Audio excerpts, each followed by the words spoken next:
सूए मोहम्मद रूए काबा, हमें सब का रुख है सूए काबा, सूए मोहम्मद रूए काबा, काबा का काबा, काबा का आरो जोरे काबा का बाकुए मोहम्मद सल्लल्लाहु अलैहि वसल्लम, संभालो देखो का दे दिल, देखो का दे दिल, जुए मोहम्मद सल्लल्लाहु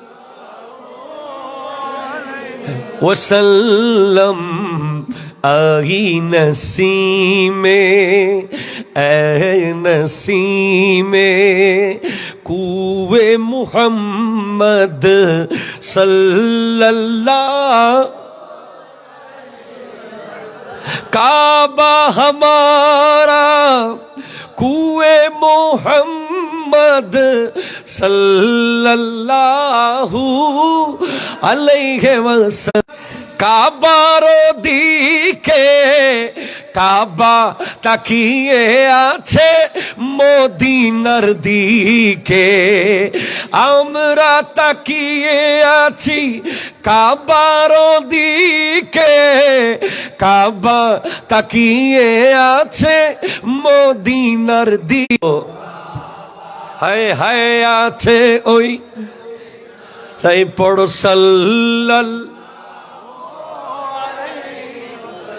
सल्लल्लाहु अलैहि वसल्लम, ऐ नसीमे कुए मुहम्मद सल्लल्लाहु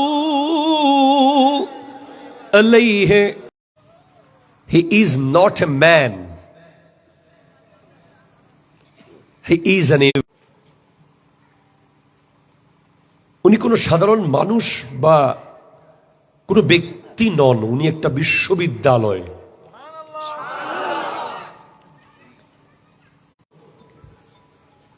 তখন মিসাইল হামলা করেছে, মিসাইল, এই মিসাইল কে আরবিতে বলা হয় রুজুম। কোরআনের বড় বড় পরাশক্তি মনে করি, কি মনে করি? পরাশক্তি। অনেক ক্ষেপণাস্ত্র আছে যেটা পারমাণবিক অস্ত্রকে বহন করে নিয়ে মেরে দেবে। আমরাও চাইলে মালিক হতে পারতাম যদি হাজার হাজার কোটি টাকা তাদেরকে আমরা রুহানি জগতের ক্ষেপণাস্ত্র পেয়েছি। যদি বলেন কিভাবে হুজুর, প্লিজ কনসেন্ট্রেট, একাডেমিক কথাবার্তা। আমি আগেও বলেছি যে আমার যোগ্যতা দিয়ে আমি আপনাদেরকে বোঝাইতে পারবো না, সিদ্দিক আকবরের ফয়েজে বুঝাবো। আল্লাহ আসমানকে সাজিয়েছেন কারণ আসমানের ভিতরে শয়তান চলে যেত, এইলেই তারাগুলো শয়তানের গায়ে ক্ষেপণাস্ত্রের মতো পড়ে, সেন সে আর ভয়ে যায় না। তো বলে হুজুর আকাশে আল্লাহ তারা দিয়ে সাজিয়েছে, এগুলোকে শয়তানের জন্য রুজুম বানিয়েছে, এগুলোর সাথে সিদ্দিক আকবরের কি সম্পর্ক? হ্যাঁ সম্পর্ক আছে। কোথায়? বলে আমার নবী বলেছেন আসহাবি কান্নুজুম। আরো জোরে বলতে হবে সুবহানাল্লাহ, বলতে হবে, হিদায়াত পেয়ে যাবে। তাহলে আল্লাহ বলছেন যে আমি তারাগুলো রেখেছি মিসাইল বানিয়ে, কার জন্য? শয়তানের জন্য। নবী বলছেন যে আমার সাহাবা তারার মতো। তাহলে মিলটা কোন জায়গায় পেলাম? বলে হ্যাঁ মিল আছে, কতগুলোকে দমিয়ে রেখেছে আটকে রেখেছে, চলতে দেয় নাই, বলতে দেয় নাই, ভাবতে দেয় নাই। যেখানেই শয়তানি করতে চেয়েছে সেখানেই প্রতিরোধ করেছে।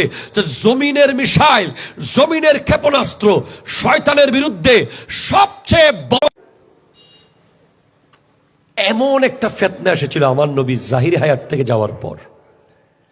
যে ফিতনাটা ছিল এমন, কথা উঠেছে যে মুহাম্মদ সাল্লাল্লাহু আলাইহি ওয়াসাল্লামও চলে গেছে, সাথে সাথে তার ইসলামও চলে গেছে। ফজবিল্লাহ জোরে বলবেন না। তাদেরকে বলা হয় স্বধর্ম ত্যাগী।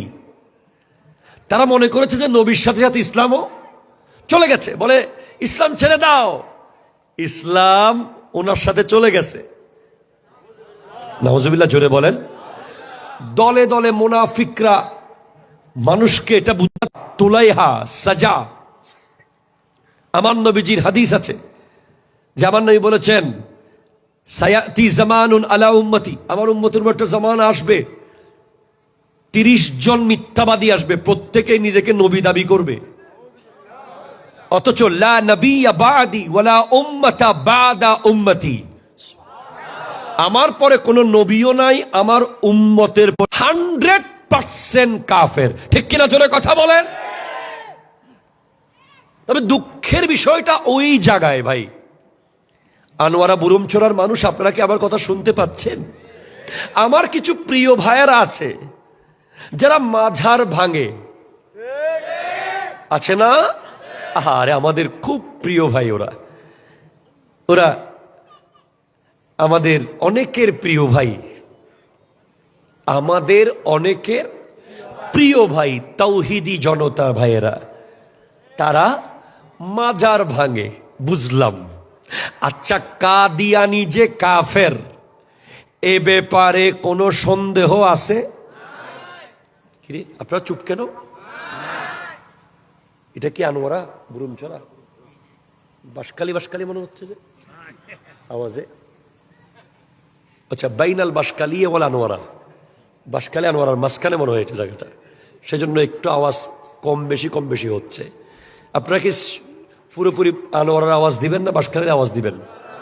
তাহলে একটু দেন তো, কাদিয়ানি কি কাফের না ভালো? আনোয়ারা কি? এই যে কাদিয়ানিদের স্পষ্ট মসজিদ আছে বাংলাদেশে, তাদের স্পষ্ট দ্বারা প্রকাশ্য, আপনি তাওহীদি জনতা, আপনি দ্বীনের পক্ষে যুদ্ধ করছেন, মারহাবা, কোনো অসুবিধা নেই, করেন। তো আপনি যে কাদিয়ানিদের মসজিদের দরজায় তালা দিলেন না,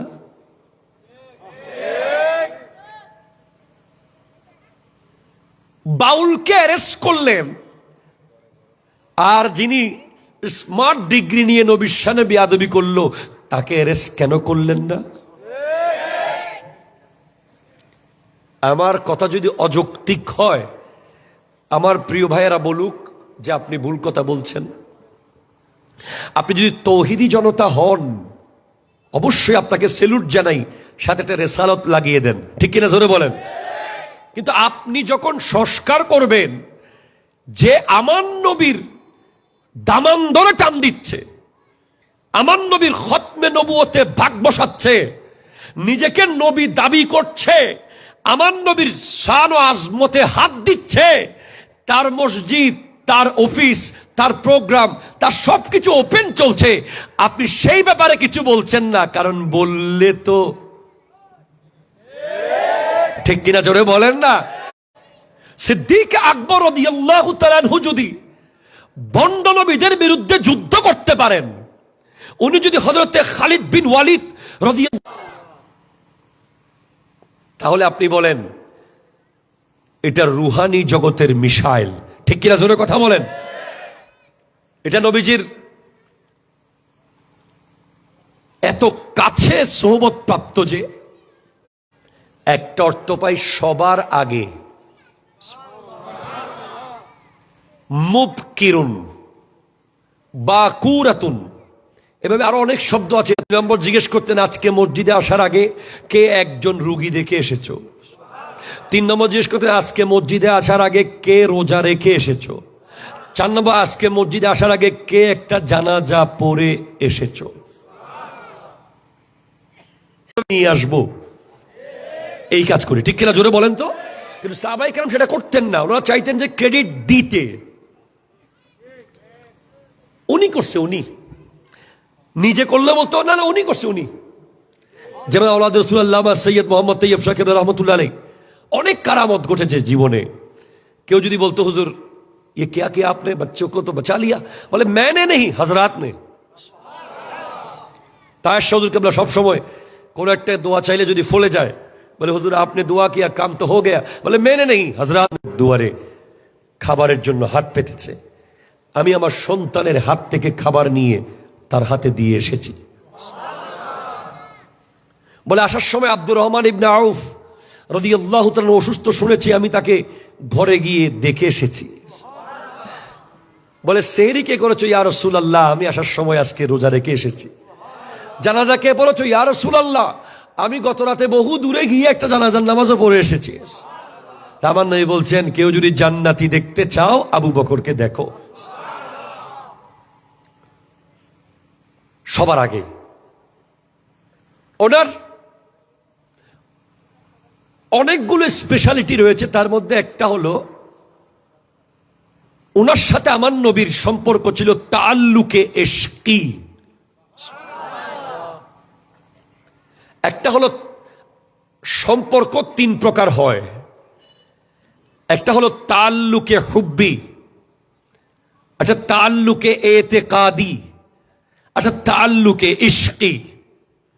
আমরা বলি যে আশেক আর মাশুক, আমি আশেক, আমি নবীর আশেক, আমরা যে বলি, আসলে আশেক জিনিসটা কেমন, আশেক কেমন হতে হয়, কেউ যদি দেখতে চায় সে যেন সিদ্দিক আকবরকে দেখে।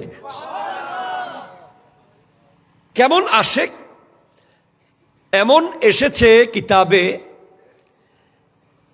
যে হিজরতের রাতে সানি ইসলাইন ইজ হুমা ফিল গার ইজ ইয়াকুলু লিসাহিবিহি লা তাহজান ইন্নাল্লাহা মা'ানা, আমার নবী এবং কিন্তু ইশকি মানে ওনার জন্য এমন দিওয়ানা হয়ে যাওয়া যে আশেক আর মাশুকের চেহারা পর্যন্ত একই হয়ে যাওয়া।